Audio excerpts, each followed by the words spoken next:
नमस्कार, आप देख रहे हैं एवन उत्तराखंड और मैं हूं आपके साथ आयुषी गुप्ता। बुलेटिन की शुरुआत करेंगे इस वक्त की हेडलाइंस के साथ। ओमिक्रॉन वेरिएंट पर प्रशासन ने बरती सख्ती। ऋषिकेश में आला अधिकारियों ने नाइट कर्फ्यू का किया जायजा। बेवजह घूम रहे लोगों से की नियमों का पालन करने की अपील।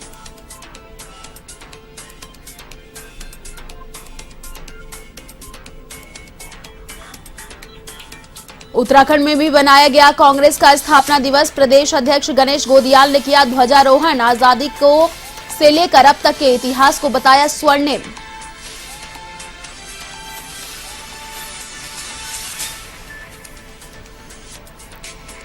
भाजपा की विजय संकल्प यात्रा का रेती में जोरदार स्वागत। कैबिनेट मंत्री सुबोध उनियाल के साथ जनरल वीके सिंह भी हुए यात्रा में शामिल। प्रदेश में फिर से बीजेपी की सरकार बनाने का किया दावा।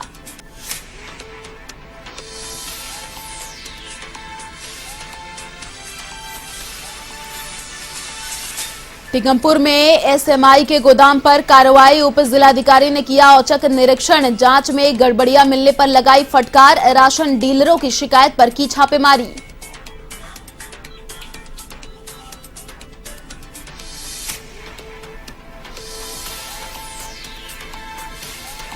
कोटद्वार राष्ट्रीय राजमार्ग 534 पर भूस्खलन। नजीबाबाद बुआखाल में खोह नदी में समाई। पहाड़ टूटने से मैदानी इलाकों में कटा संपर्क।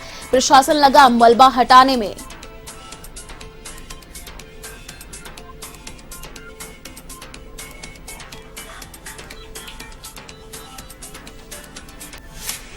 और अब खबरें विस्तार से। उत्तराखंड में कांग्रेस 137वां स्थापना दिवस मना रही है। इसी क्रम में देहरादून स्थित कांग्रेस प्रदेश मुख्यालय पर कार्यक्रम का आयोजन किया गया, जिसमें प्रदेश अध्यक्ष गणेश गोदियाल और वरिष्ठ नेता कार्यकर्ता मौजूद रहे। कार्यक्रम का शुभारंभ गणेश गोदियाल ने ध्वजारोहण कर किया और कार्यकर्ताओं को संबोधित करते हुए पार्टी के संघर्ष और कुर्बानियों को याद किया।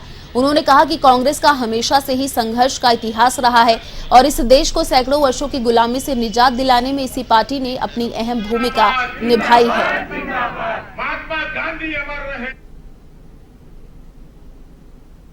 आज कांग्रेस के स्थापना दिवस के इस अवसर पर मैं सभी कांग्रेस जनों को, संपूर्ण प्रदेश के हमारे सम्मानित नागरिकों को और देश के नागरिकों को हार्दिक शुभकामनाएं प्रेषित करता हूं। कांग्रेस पार्टी ने इतिहास में जो दर्ज हमारा संघर्ष का इतिहास है, कुर्बानियों का इतिहास है और इस देश को सैकड़ों वर्षों की गुलामी से निजात दिलाने का इतिहास है, वो इतिहास दर्ज है। और इसी संघर्ष के चलते, इन्हीं कुर्बानियों के चलते आज देश की आत्मा बन चुकी है ये पार्टी। बिना इस पार्टी के स्वाभाविक है कि अधूरापन लगता है। तो ऐसे मौके पर मैं ये संकल्प लेता हूं कि अतीत में हमारे नेताओं ने इस देश के उन्नति के लिए, इस देश की एकता और अखंडता के लिए जो संघर्ष और कुर्बानियां दी, हम इस भावना को अनवरत जीवित रखते हुए अपनी अगली पीढ़ी को ये संदेश देंगे कि इस देश को अग्रणी राष्ट्र बनाने के लिए कांग्रेस के नेताओं के संघर्ष और बलिदान को याद करते हुए वो भी दृढ़ संकल्प। ऋषिकेश में भी कांग्रेस का स्थापना दिवस धूमधाम से मनाया गया। इसके साथ ही कांग्रेस सेवा दल का 99वां स्थापना दिवस पर भी कार्यक्रम आयोजित हुआ। यहां के चंद्रेश्वर नगर में कांग्रेस कार्यकर्ताओं ने राष्ट्रीय ध्वज फहराकर अपनी सलामी दी और संकल्प लिया कि बाबा भीमराव अंबेडकर के बनाए गए संविधान के रास्ते पर चलेंगे। पूर्व कैबिनेट मंत्री शूरवीर सिंह सजवान ने कहा कि कांग्रेस अंग्रेजों के जमाने से लगातार भारत के हित में अपनी आवाज उठाती रहती है, जो आज भी बदस्तूर जारी है।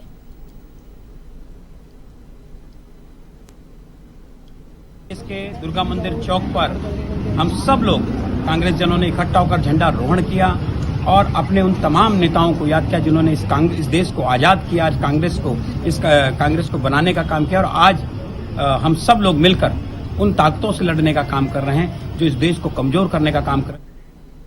आगामी विधानसभा चुनाव को देखते हुए लगातार उत्तराखंड में भाजपा विजय संकल्प यात्रा निकाल रही है। आज ये यात्रा जनपद टिहरी के मुनि की रेती क्षेत्र में पहुंची। इस दौरान कैबिनेट मंत्री सुबोध उनियाल के साथ पूर्व थल सेना अध्यक्ष जनरल वीके सिंह भी यात्रा में नजर आए।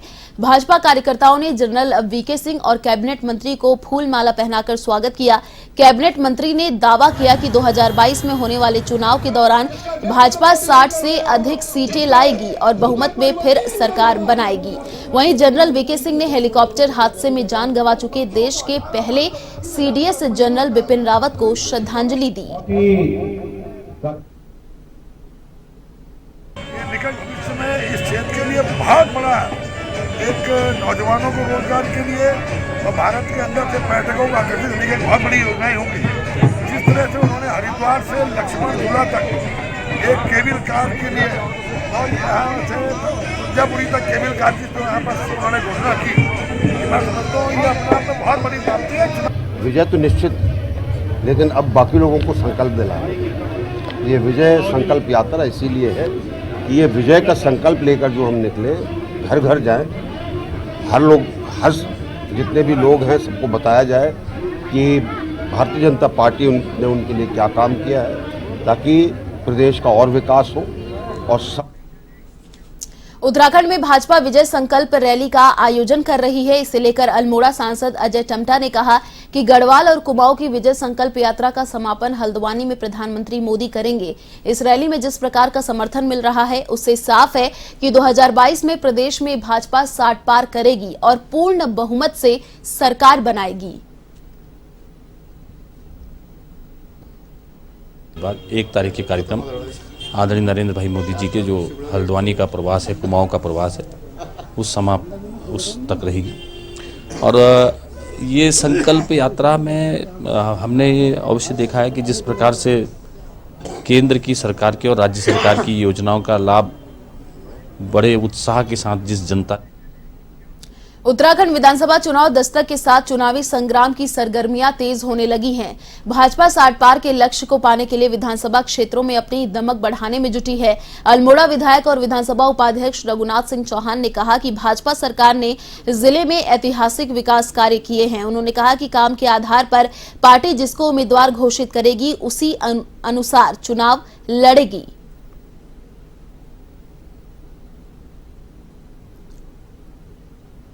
देखो, दावेदारी का सवाल जहाँ तक है, मैं काम के आधार पर दावेदारी मेरी पक्की है, लेकिन हमारा शीर्ष नेतृत्व जो है, हमारे पार्लियामेंट्री बोर्ड होती है, शीर्ष नेतृत्व होता है, उसका निर्णय भारतीय जनता पार्टी अनुशासित पार्टी है, वो सबको मान्य होता है। वो चाहे कोई मैं हूँ या कोई मेरा दूसरा होगा, दावेदारी करना सबका अधिकार है। अगर पार्टी के आप भी सदस्य हैं तो आपका भी अधिकार, आप भी कर सकते हैं कि हम ये कोई रियासत किसी के एक व्यक्ति की रियासत नहीं है। तो ये सबका सामूहिक प्रयास है। हम पार्टी के अंदर जितने भी कार्यकर्ता हैं उन कार्यकर्ताओं को अधिकार है कि मुझे भी हम इसमें टिकट देने का। उत्तराखंड के विधानसभा झबरेड़ा में आजाद समाज पार्टी ने एक समीक्षा बैठक का आयोजन किया, जिसमें बतौर मुख्य अतिथि चुनाव के प्रभारी एमएल तोमर और आजादी समाज पार्टी के प्रदेश अध्यक्ष महक सिंह पहुंचे। एमएल तोमर ने जानकारी दी कि भीम आर्मी और आजाद समाज पार्टी की सीधी टक्कर भाजपा के साथ है और निश्चित तौर पर आजाद समाज पार्टी झबरेड़ा सीट से विजय होगी। लाखों करोड़ों लोगों पे अन्याय अत्याचार हुए हैं। बीजेपी का क्या रोल रहा है? अभी तक बीजेपी पहले से ही चुनाव से डरी हुई प्रतीत होती है कि उसने आप लोगों के माध्यम से ये प्रसारित करने का काम कर दिया है कि फरवरी में कोरोना की लहर आने वाली है। कोरोना की लहर आने वाली है और जब कोरोना होगा तो ऐसी स्थिति में उधम सिंह नगर के खटीमा विधानसभा में सीएम धामी की पत्नी गाती धामी पहुंची। उन्होंने सीमांत गांव बग्गा चौवन में एक एम्बुलेंस ग्रामीणों को समर्पित की। यहां नेशनल मेडिकोज ऑर्गेनाइजेशन के तत्वाधान में एक निःशुल्क चिकित्सा शिविर का आयोजन किया गया था, जहां गीता धामी ने पहुंचकर एक जनसभा को संबोधित किया। गीता धामी ने बताया कि इस क्षेत्र में संसाधनों की अभी भी कमी है। मुख्यमंत्री के सहयोग से मरीजों की सुविधा के लिए आज एक एम्बुलेंस दी गई। आगे और भी विकास कार्य होंगे। ऐसे डॉक्टर्स की ग्राम सभा सरपुड़ा बग्गा चौवन, जो कि हमारा खटीमा विधानसभा का जो है बहुत ही दूरस्थ क्षेत्र है, जहाँ पे बहुत ही परेशानियां लोगों को होती है, क्योंकि जंगल के पीछे ये गांव बसा हुआ है। इस गांव में बहुत ही संसाधनों की कमी थी और माननीय मुख्यमंत्री जी ने विधायक रहते हुए इसे सांसद हमारे जो भगत सिंह कोश्यारी जी थे, तो उनके उसमें जो है आदर्श ग्राम सभा बग्गा चौवन को जो है गोद लिया गया, उसमें दिलवाया गया, जिसमें बहुत सारे कार्य इस ग्राम सभा में हुए और जिसमें कि आपका इंटर कॉलेज 8 तक था और आपका जो है जो स्कूल था वो 8 तक था, उसे इंटर कॉलेज बनाया गया और साथ में यहाँ पे एनएम सेंटर भी खुलवाया गया, गैस एजेंसी भी खुलवाई गई, पोस्ट ऑफिस यहाँ पे खुलवाया गया और यहाँ की मांग थी कि बेहतर स्वास्थ्य सेवाओं के लिए अगर यहाँ से जाना पड़े किसी को आपत्ति काल में, तो उन्हें यहाँ से खटीमा तक जाना पड़ता था और उसके लिए एम्बुलेंस की बहुत परेशानी यहाँ पे होती थी। उसको मद्देनजर रखते हुए इनकी मांग थी कि यहाँ पे एक एम्बुलेंस लगाई जाए, उसको उनकी मांग को पूरा करते हुए केंद्रीय रक्षा और पर्यटन राज्य मंत्री अजय भट्ट रानीखेत स्थित कुमाऊं रेजिमेंट केंद्र पहुंचे। यहां उन्होंने शहीद स्मारक पर जाकर पुष्प चक्र अर्पित किया और शहीद सैनिकों का भावपूर्ण स्मरण किया। उन्होंने कहा कि वीर सैनिकों की राष्ट्र के लिए शहादत को राष्ट्र हमेशा याद रखेगा। इसके बाद वे शॉल फैक्ट्री में पहुंचे, जहां वीरांगनाओं को भी सम्मानित किया।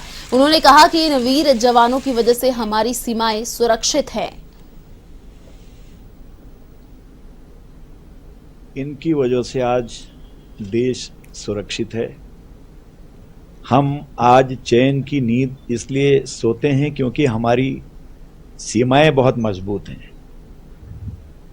युद्ध में जब भी हुआ है हमारे इन्हीं शहीदों ने हमें विजयश्री दिलाई है और आज तो देश पूरी तरह से मजबूत है। चाक चौबंद जिसे कहते हैं, इस तरह से हमारी सीमाएं हैं। आज हम बहुत आगे हैं विश्व की सर्वश्रेष्ठ सेनाओं में। उत्तराखंड के झबरेड़ा विधानसभा क्षेत्र में भाजपा विधायक देशराज कर्णवाल ने विवादित बयान दिया है। उन्होंने टिकट की मांग करने वाले सभी दावेदारों को मक्खी की संज्ञा दी है। उनका कहना है कि टिकट का पहला हक उनका है। आगामी 2 जनवरी को मुख्यमंत्री पुष्कर सिंह धामी झबरेड़ा के एक कार्यक्रम में पहुंचकर टिकट की घोषणा कर सभी मक्खियों को उड़ाने का कार्य करेंगे।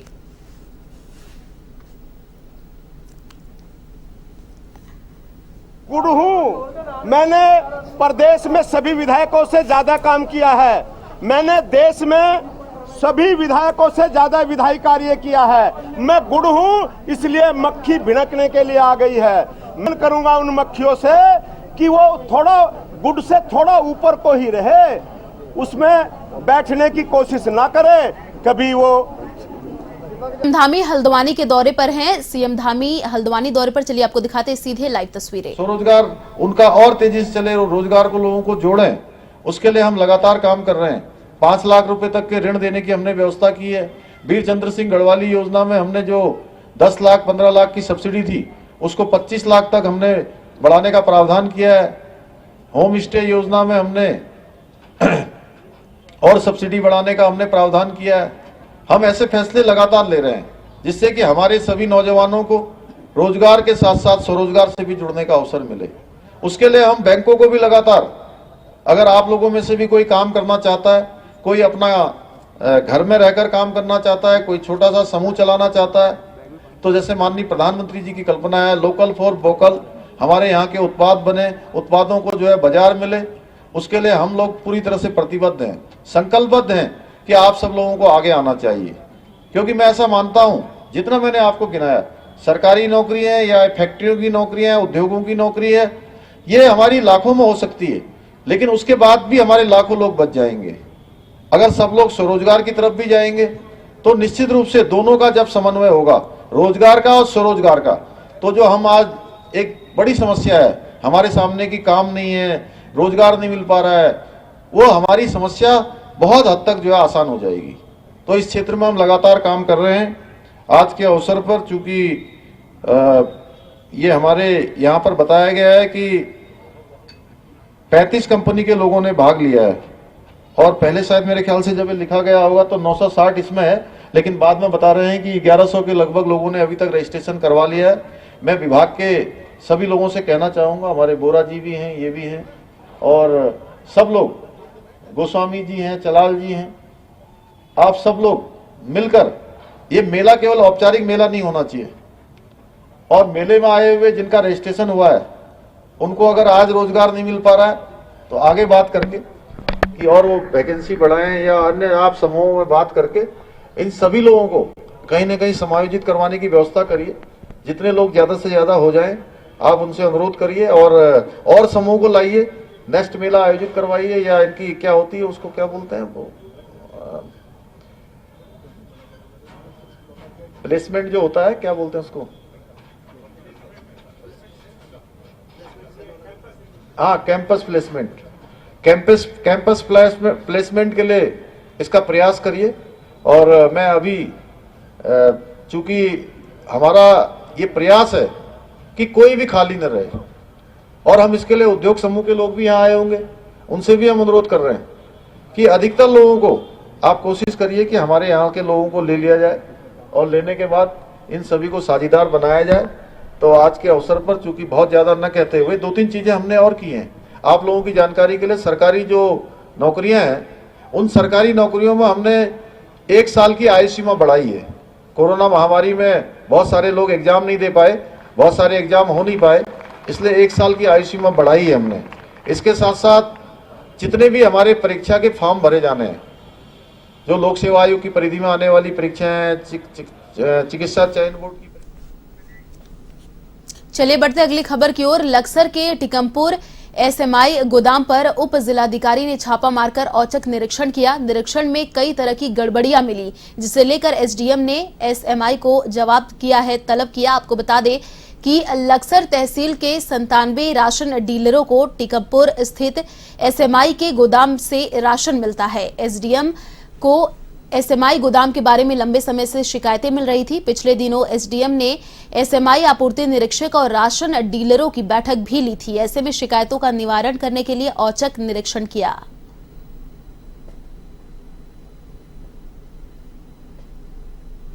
बड़ी गाड़ी द्वारा ही एक बार में ही राशन का वितरण किया जाए, साथ ही संबंधित लेखपाल या पूर्ति निरीक्षक से सत्यापन के बाद ही राशन का वितरण किया जाए, परंतु इसका पालन नहीं किया जा रहा है। आज गोदाम का निरीक्षण किया गया, ये सब इसमें अनियमितताएं पाई है।